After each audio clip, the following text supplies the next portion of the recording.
ഒരു കുഞ്ഞാടിനെ പോലെയൊക്കെ നിന്നു കൊടുക്കണ്ട. മുട്ടനാടിനെ പോലെ നിന്നാൽ കരുണ തോന്നും. മുട്ടനാടിനെ പോലെ നിന്നു കൊടുത്താൽ എങ്ങനെ ഉണ്ടാവും? ഇടയൻ്റെ മുമ്പിൽ ഇടയനെ ദ്രോഹിക്കുന്നൊരു കടുമുട്ടനാട്, അങ്ങനെയാണെങ്കിൽ ഒന്നും തോന്നിയില്ല, ഒരു അനുകമ്പ പോലും തോന്നിയില്ല.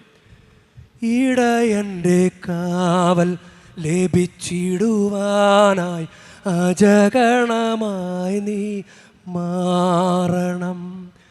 ഇടയൻ്റെ സ്നേഹം നുകർന്നിടുവാനായി കുഞ്ഞാടായി നീ മാറണം. ഇടയൻ്റെ കാവൽ ലഭിച്ചിടുവാനായി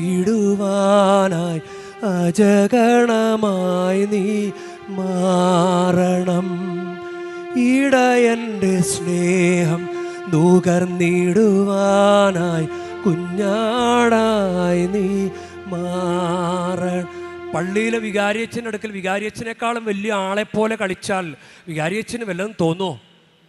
ഒരു അജഗണത്തെപ്പോലെയൊക്കെ നിന്നു കൊടുക്കണ്ടേ, ഒരു കുഞ്ഞാടിനെ പോലെയൊക്കെ നിന്നു കൊടുക്കണ്ടേ? എന്നാലല്ലേ കർത്താവിന് നമ്മളോട് അനുകമ്പ തോന്നൂ. കർത്താവേ, കരുണ തോന്നണേ, ഞങ്ങളോട് കരുണ തോന്നണേ. നിന്ദനമേറ്റവും അടുത്ത് കർത്താവേ, രോഗം മാറിയിട്ടും നേരമില്ല, കടബാധ്യത, ജോലിയില്ല, കുഞ്ഞുങ്ങളില്ല, വിവാഹം നടക്കണില്ല, സങ്കടം മാത്രം.